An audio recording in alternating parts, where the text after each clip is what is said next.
Hi అండి, welcome back to our channel.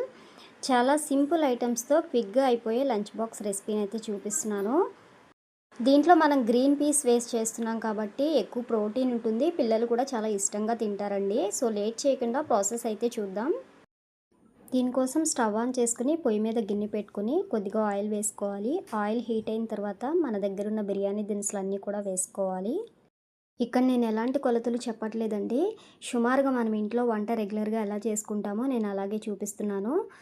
ఈ దినుసులన్నీ వేగిన తర్వాత ఉల్లిపాయ, క్యారెట్, కొత్తిమీర, పుదీనా, అలాగే నానబెట్టిన గ్రీన్ పీసు ఒక్కొక్కటిగా వేసుకుంటూ 2-3 నిమిషాలు వేయించుకోవాలి. గ్లాసున్నర బియ్యానికి నేను సుమారుగా వెజిటబుల్స్ తీసుకున్నానండి. మీ దగ్గర ఏ వెజిటబుల్స్ ఉంటే అవి యాడ్ చేసుకోవచ్చు. ఇవన్నీ కొద్దిగా వేగిన తర్వాత రుచికి సరిపడా ఉప్పు, కారము, ధనియాల పొడి, అల్లం వెల్లుల్లి పేస్టు ఇవన్నీ కూడా వేసుకుని కొద్దిసేపు వేయించుకోవాలి. ఇవి వేగిన తర్వాత నానబెట్టుకున్న బియ్యాన్ని కూడా వేసుకుని బియ్యానికి సరిపడా వాటర్ పోసుకోవాలి. వాటర్ పోసిన తర్వాత కొద్దిగా కసూరి మేతి అనేది నలిపి వేసుకుని మనం మూత పెట్టుకుని మగ్గించుకుంటే రైస్ అనేది కొద్దిసేపటికి ఉడకడం స్టార్ట్ అవుతుంది.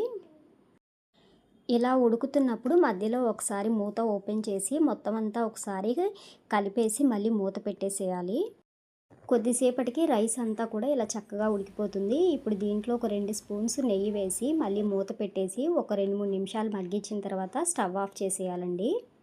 అంతే అండి, చాలా క్విక్గా అయిపోతుంది. మనం వేడిగా తిన్నా చల్లగా తిన్నా కూడా పెరుగు చట్నీతో తింటే చాలా టేస్ట్ బాగుంటుంది. పిల్లలకి లంచ్ బాక్స్లోకి అయితే చాలా క్విక్గా అయిపోతుంది. సో ఈరోజు వీడియో ఇదేనండి. వీడియో నచ్చితే లైక్ చేయండి. ఇలాంటి మరిన్ని క్విక్ రెసిపీస్ కోసం నా ఛానల్ అయితే సబ్స్క్రైబ్ చేసుకోండి. Thank you for watching. మళ్ళీ న్యూ వీడియోతో మళ్ళీ కలుద్దాం.